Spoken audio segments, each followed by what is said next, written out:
We continue our season of plays on the subject of betrayal with a double bill from Alan Bennett, exploring espionage and forgery. We begin in Moscow in 1958, where Guy Burgess is in exile. When a man's in love with someone, he has got to overcome one obstacle that's always in the way. Finding words to pop the question gives him mental indigestion. Possibly you'll get me when I say An Englishman Abroad. Ooh, stole my heart away. Stalin died in 1953. I was in Affairs of State at the time, a light comedy that had a decent run at the Cambridge. Stalin had had a decent run too, though I'd never been a fan of the old boy, even during the war, when he was all the rage.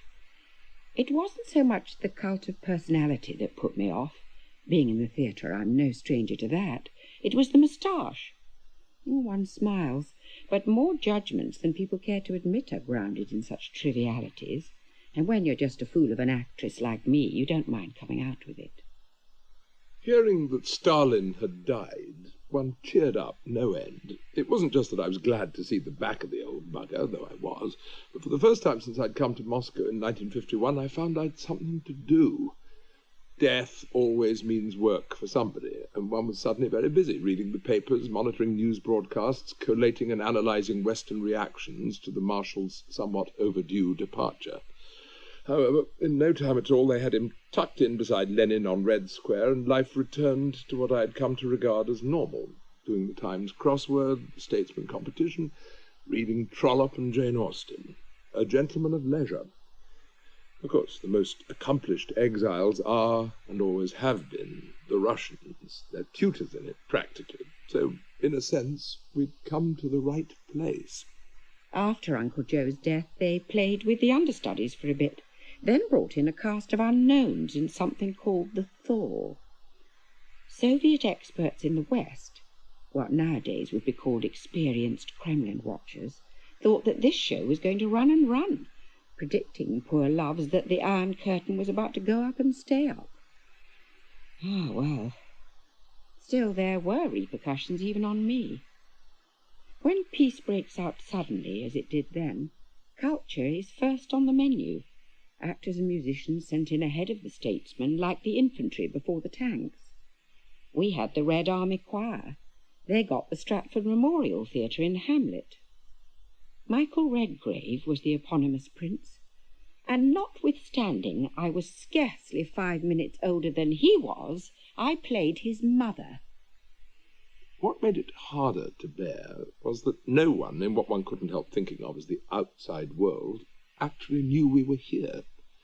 For the first few years of our sojourn, we were kept very much under wraps. No letters, no phone calls, meaning my colleague Maclean, with some diffidence. It's dispiriting to find oneself yoked permanently to someone who was never meant to be more than a travelling companion, besides having been a fellow travelling companion, of course. Now it was we, handcuffed together in the same personal pronoun.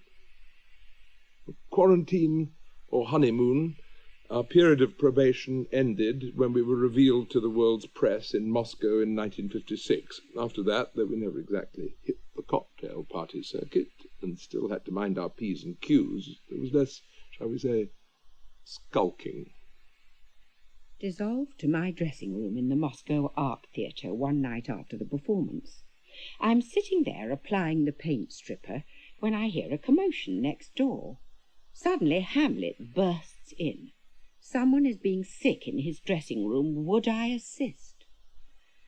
Now, vomiting is not childbirth. If one is having a baby, a helping hand is not unwelcome.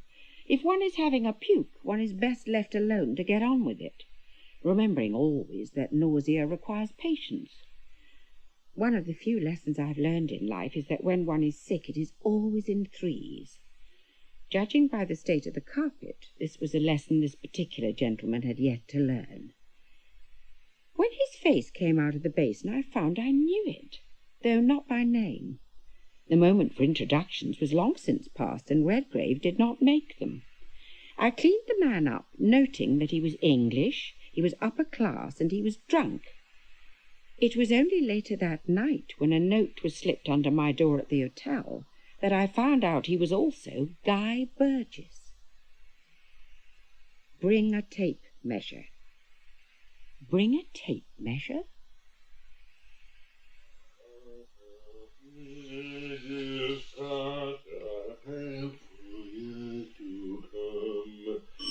A shelter from the stormy blast. It's open! And a eternal home. Hello. The stairs. I know, I'm sorry. Recover. What a splendid coat. Let me take it. Have a drink. Oh, please. I've just been tidying up. One moment. My soap. This is my soap. It is. Palm olive for that splendid schoolgirl complexion. So it was you who took my cigarettes? One wasn't well. My scotch? One should have asked. You even took my face powder. I know, one is such a coward. Still, you came. I thought you'd chuck. Cheers. I nearly did. Seemed to have trekked halfway across Moscow. Is there something in the Communist Manifesto against taxis? One never sees any. And that woman on the door downstairs. How did you get past her? I gave her my lipstick. I can't think what she'll do with it. I'm always struck by her pronounced resemblance to the late Ernest Bevin. They could be sisters. Did you enjoy the play? What play? Our play, Hamlet. Loved it. Loved it. I like the look of Laertes. He goes rather well into tights. That's what he thinks. He looked as if he'd put a couple of King Edwards down there. That apart, of course, such a pleasure to hear the language so beautifully spoken. I was told you were asleep. No. No, one did have a tiny ziz. After all, one has seen it before. Are there still a couple of music hall comedians on the wireless called Nat Mills and Bobby? I don't know them. Their catchphrase was, well, why don't you get on with it? I always feel they would have come in handy in Hamlet. Still, the comrades slapped it up. But they do, of course. Culture. How do you like Moscow? Loathe it, darling. I cannot understand what those three sisters were on about. Gives the play a very sinister slant. At the flats, hardly luxury's lap, I'm afraid. Pigsty, in fact. I used to live in Jermyn Street. Tragic, you might think, but not really. That was a pigsty too. By their standards, it's quite commodious. Palatial, even. One is very lucky. What is that smell? Me, probably. No, besides that. If it's our lunch, it's burning. Oh, now, it might be. Oh, yes, it is. Oh, this was stew. One could salvage some of it. Hardly. Perhaps not. However, all is not lost. I managed to scrounge a couple of tomatoes this morning, and quite a talking point. And grapefruit. Shall we perch? I generally do. Oh. Treats. Tomato? Yes, thank you. Garlic? No, thank you. I love it. Oh. Yum, yum. Now, tell me all the gossip. Do you see Harold Nicholson? I have seen him. I don't know him. Oh, don't you? Nice man. Nice man. What about Cyril Connolly? I haven't run into him either. Really? That must be quite difficult. He's everywhere. You know him, of course. As a matter of fact, no. Oh. One somehow remembers everyone knowing everyone else. Everyone I knew everyone else. Auden. Do you know him? Pope Hennessy? The theatre's in a terrible state. Is it? 3 plays closed on Shaftesbury Avenue in 1 week. That's tragic. Some ballet on ice is coming here. The comrades are all agog. I'm rather old-fashioned about ice. I used to direct at Cambridge. You know, that's how I know your star, Mr. Redgrave. I directed him in Captain Brassbound's Conversion. It was an average production, but notable for a memorable performance by Arthur Marshall as Lady Cicely Wainfleet. Oh, happy days. One thinks back and wonders, did one miss one's way? What would have happened had one gone into the theatre? Nothing, I suppose. Who knows? You might just have been Kenneth Tynan's cup of tea. Oh, do you think so? Do you know him? Slightly. He happened after we came away. You're not eating your tomato? I'm not hungry. I am. Oh, God, this garlic is... Do you see many people here? Oh, yes, heaps of chance. You don't know what you're missing with this tomato. There's your other half, I suppose. What? Oh, yes, he's taken up the balalaika. We played duet. MacLean? No. Oh, no. Oh, MacLean. Taking up the balalaika. No, MacLean's not my friend. Oh, sucky. Oh, no, not MacLean. He's so unfunny. No jokes at all. Positively the last person one would have chosen if one had had the choice. And here we are, in this terrible tandem together. Debenham and Freebody, Cross and Blackwell, Auden and Isherwood, Burgess and MacLean. Do you know Auden? You asked me, no. Sweet man. Oh, don't look, but a siege is inside my plate.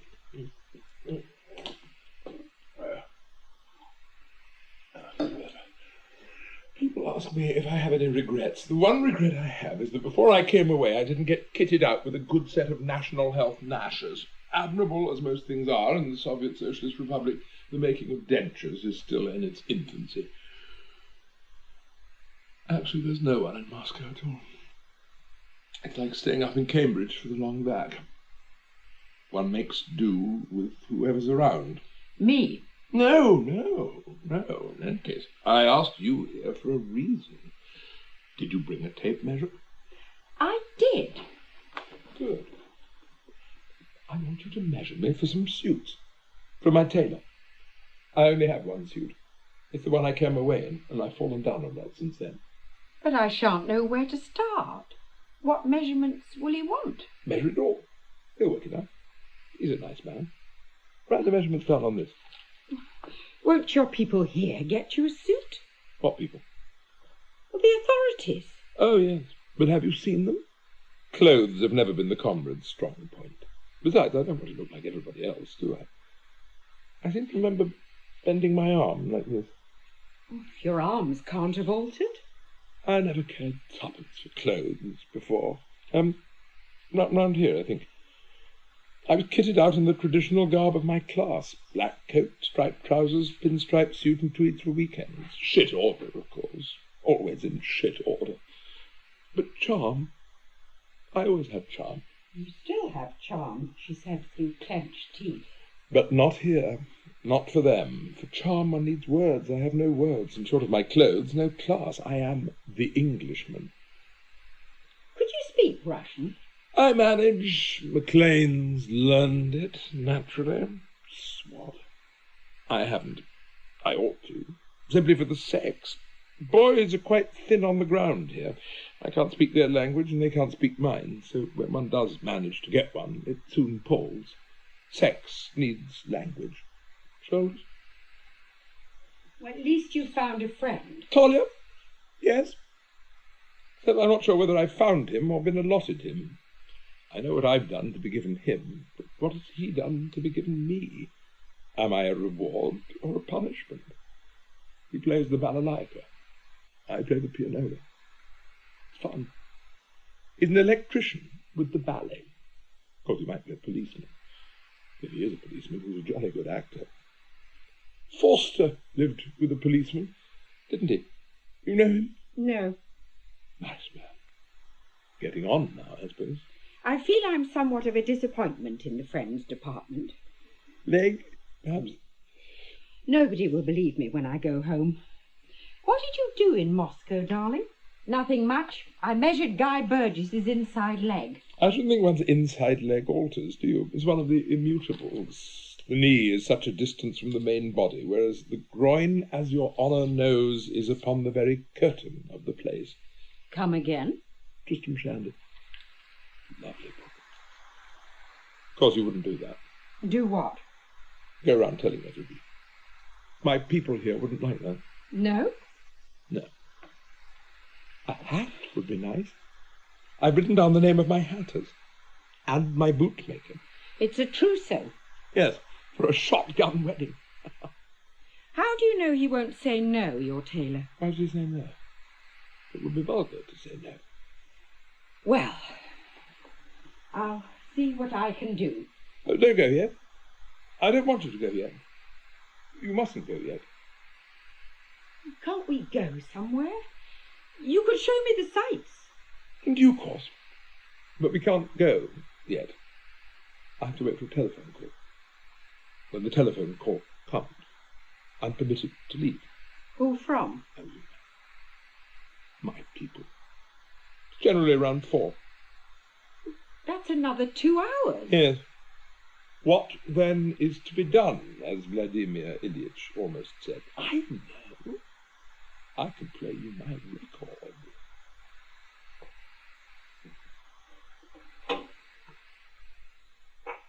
When a man's in love with someone, he has got to overcome one obstacle that's always in the way. Good. By Jack Buchanan. Yes. Is he going? Yes. Do you ever come across him? Yes. I did, actually. We nearly got married. And? He jilted me. Small world. Still, it's a good record. Dreams I know can never come true. Seems as though I'd ever be blue. And so we sat there in that dreary flat all through that long afternoon, waiting for the telephone to ring. From time to time he played his record, and I had to listen to my ex-beau. No one but you. I was puzzled as to how he'd managed to get all his books there. Someone sent them. A well-wisher. The desk belonged to Stendhal. Did you have that in London? Yes. Couldn't the same person who sent you your books get you the suits? No. No? No. When I came into the flats, I noticed a boy sitting on the stairs playing chess. Police. When I first came, I used to be shadowed by rather grand policemen. That was when I was a celebrity. Nowadays they just send the trainees. I wish I could lead them a dance. I can't think of a dance to lead them. Mind you, they're more conscientious than their English counterparts. All that last week, before we left, we were tailed. Maclean lived in Sussex, so on the Friday evening we went to Waterloo, dutifully followed by these 2 men in raincoats. They saw us as far as the barrier and then went home, on the very civilized principle, I suppose, that nothing happens at the weekend. It was the only reason we got away. Waterloo the same, is it? Yes. What do you miss most? Apart from the Reform Club, the streets of London, and occasionally the English countryside, the only thing I truly miss is gossip. The comrades, though splendid in every other respect, don't gossip in quite the same way we do, or about quite the same subject. Pardon me for saying so, dear, but the comrades seem to me a sad disappointment in every department. There's no gossip, their clothes are terrible, and they can't make false teeth. What else is there? The system. Only being English, you wouldn't be interested in that. My trouble is I lack what the English call character, by which they mean the power to refrain, appetite. The English never like that, do they? Unconcealed appetite for success, women, money, justice. Appetite makes them uncomfortable. What do people say about me in England? They don't much anymore. I thought of you as a bit like Oscar Wilde. Oh, no. No, he was a performer, and I was a performer, both vain, but I never pretended. If I wore a mask, it was to be exactly what I seemed, and I made no bones about politics. My analyses of situations, the précis I had to submit at the Foreign Office, were always Marxist, openly so, impeccably so. Nobody minded. It's only Guy, dear old Guy. Quite safe. If you don't wish to conform in one thing, you should conform in all the others. And in all the important things, I did conform. How can he be a spy? He goes to my tailor. The average Englishman, you see, is not interested in ideas. You can say what you like about political theory, and no one will listen. You could shove a slice of the Communist Manifesto in the Queen's speech, and no one would turn a hair. Least of all, I suspect, HMQ. Am I boring you? It doesn't matter. I'll think of 101 things to ask when you've gone. How is Cyril Connolly? You've asked me that, I don't know. You won't have come across Anthony Blunt, then? No. Isn't he quite grand? Very grand. That's art. Art is grand. Art and opera. It's the way to get on. Is he nice? Not particularly. Though nice is what you generally have to be, isn't it? Is he nice? Little England. Little music. Little art. Timid. Tasteful. Nice. But one loves it. Loves it. You see, I can say, I love London. I can say, I love England. But I can't say, I love my country. I don't know what that means. You watch cricket? No. Anyway, it's changed. Cricket? London. Why? I don't want it to change. Why does anybody want to change it? They've no business changing it, the fools. You should stop them changing it. Band together. Listen, darling, I'm only an actress. Not a bright lady by your standards. I've never taken much interest in politics. If this is communism, I don't like it because it's dull. And the poor dears look so tired. But then Australia is dull, and that's not communism. And look at Leeds. Only it occurs to me that we've sat here all afternoon pretending that spying, which is what you did, darling, was just a minor social misdemeanour. No worse, and I'm sure in certain people's minds much better, than being caught in a public lavatory, the way gentlemen in my profession constantly are, and that it's just something one shouldn't mention, out of politeness, so that we won't be embarrassed. That's very English. We will pretend it hasn't happened because we are both civilised people. Well, I'm not English, and I'm not civilised. I'm Australian. I can't muster much morality, and outside Shakespeare the word treason to me means nothing. Only you pissed in our soup and we drank it. Very good. Doesn't affect me, darling. And I will order your suit and your hat and keep it under mine. Mum, not a word. But for one reason and one reason only, because I'm sorry for you. Now, in your book, in your real book, that probably adds my name to the list of all the other fools you've conned. But you're not conning me, darling. Pipe isn't fooling pussy. I know. Pity. I was enjoying that. You spoiled the lady's big speech. Да, спасибо. Finished? I just want to be told why. Seemed the right thing to do at the time. Solitude, I suppose. Solitude? You have a secret, you're alone.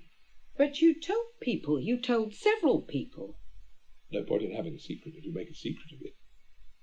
Actually, the other thing you might get me is an Etonian tie. This one's on its last legs. Ah, Talia. Здравствуйте. This is Miss Browne. She's an actress from England. How do you do? How are you? Very good. Very good. If you give him an English cigarette, he'll be your friend for life. I think he'd like to look at the packet as well. Oh, please, feel free. Thank you. Чудесно. Oh dear, sorry. No, give the lighter back, Talia. No, please. No, really, you mustn't. He'll take anything. He's a real Queen Mary. But you wouldn't be able to order a suit for him, would you? Off the peg. He looks so nice. Anything. Я хотел бы играть для нее. Да? Со мной? Конечно. Talia wants us to play you a tune. Let him. He'd be so pleased. Just 5 minutes.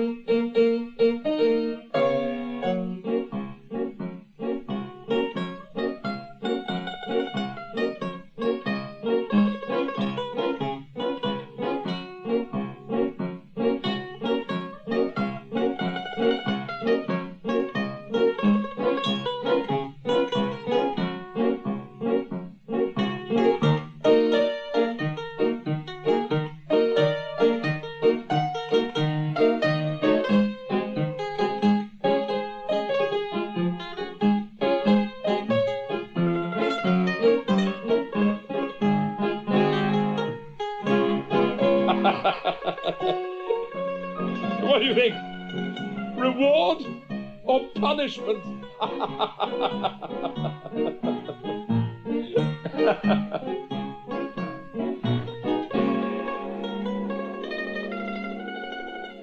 Oh, very nice, Talia. Lovely.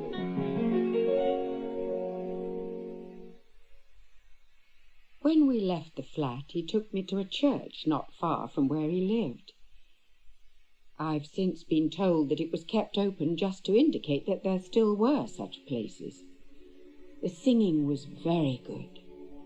Apparently it was where the opera singers went to warm up for the evening's performance.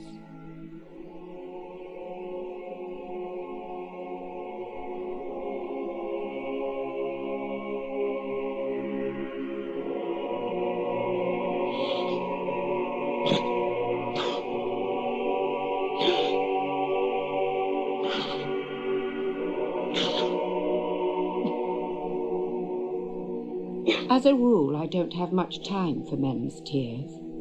It's like blowing smoke rings. Crying is a facility some men have. And it wasn't as if there was anything particularly English about the service. It wasn't like church or school. And yet, when I looked at him, the tears were rolling down his cheeks.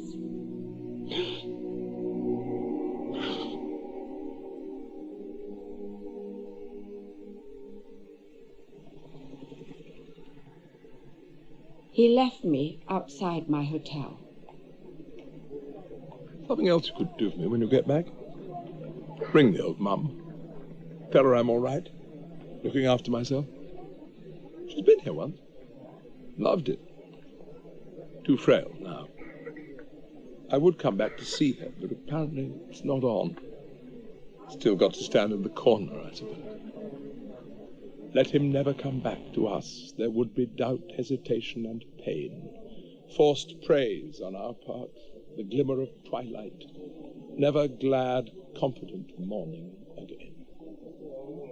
Good old Browne. Goodbye. Do svidania.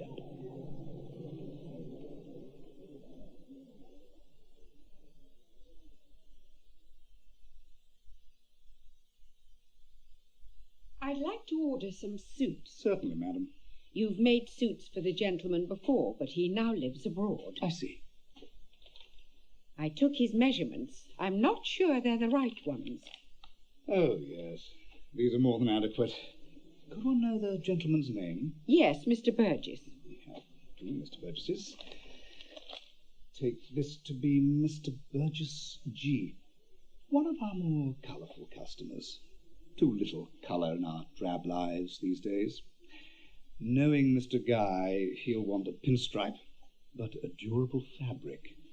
His suits were meant to take a good deal of punishment. I hope they've stood him in good stead. Yes, they have indeed. I'm glad to hear it. Always getting into scrapes, Mr. Guy. And your name is... Browne. There's no need for discretion here, madam. Truly. My apologies. And mum's the word. Oh, madam. Mum is always the word here. Moscow or Maidenhead, mum is always the word. And so it was with all the shops I went into, scarcely an eyebrow raised. When the parcels arrived, he wrote to me.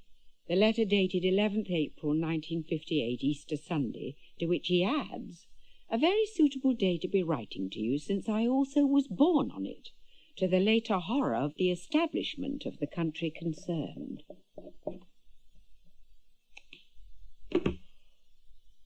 I really find it hard to know how to thank you properly. Everything fits. No need for any alterations at all. Thank you. Thank you. One more thing. What I really need, the only thing more, is pyjamas. Russian ones can't be slept in, are not, in fact, made for the purpose. What I would like, if you can find it, is 4 pairs of white or off-white pyjamas. If you could take a seat, madam, I'll just check. 4 pairs, quite plain, and only those 2 colours. Then at last my outfit will be complete, and I shall look like a real agent again. Then I shall look like a real gent again. I'm afraid, madam, that the gentleman in question no longer has an account with us. His account was closed. I know. He wishes to open it again. I'm afraid that's not possible. Why? Well, we supply pyjamas to the royal family. So? The gentleman is a traitor, madam. So? Must traitors sleep in the buff? I'm sorry. We have to draw the line somewhere. Well, so why here? Say someone commits adultery in your precious nightwear. I imagine it has occurred. What happens when he comes in to order his next pair of Jim Jams? Is it sorry, no can do? I'm very sorry. You keep saying you're sorry, dear. You were quite happy to satisfy this client when he was one of the most notorious buggers in London, and a drunkard into the bargain. Only then he was in the Foreign Office. Red piping on the sleeve, Mr. Burgess, but of course. A discreet monogram on the pocket, Mr. Burgess, certainly. And perhaps if you'd be gracious enough to lower your trousers, Mr. Burgess, we could be privileged enough to thrust our tongue between the cheeks of your arse. But not any more, oh no, because the gentleman in question has shown himself to have some principles. Principles which aren't yours, and as a matter of interest aren't mine. But that's it as far as you're concerned. No more jamas for him.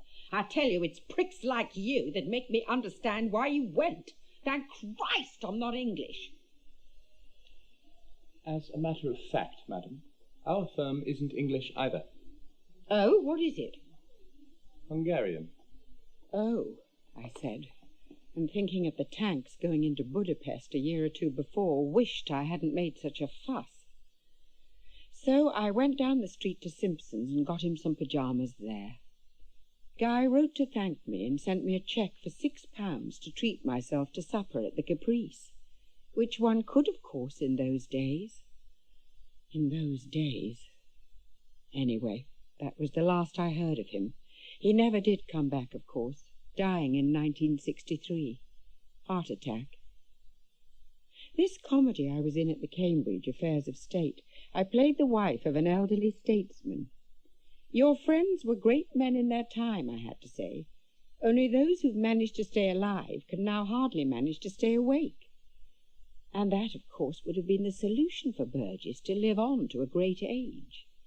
Had he been living now, he would have been welcomed back with open arms, just as Moseley was a few years back.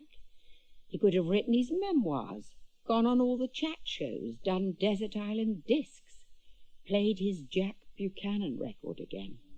In England, you see, age wipes the slate clean. If you live to be 90 in England and can still eat a boiled egg, they think you deserve the Nobel Prize.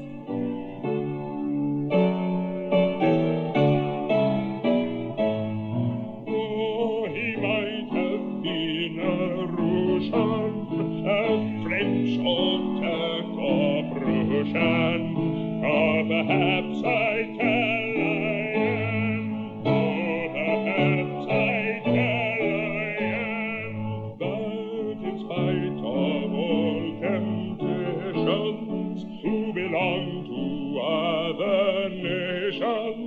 He remains an Englishman.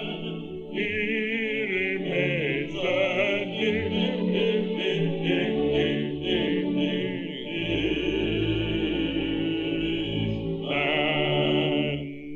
At supper one night, after a showing of the film of this story in 1983, I met Lord Harlech, who, as David Ormsby Core, had been Minister of State at the Foreign Office at the time Burgess was wanting to come back and see his mother. The Foreign Office and the security services were in a blue funk, apparently. All the threats of prosecution that were conveyed to Burgess were pure bluff. Harlech said there was nothing it would have been safe to charge him with. Egg on too many faces, I suppose. And what about the others, I said. What others, he said. I said I'd heard there were others. But he just smiled.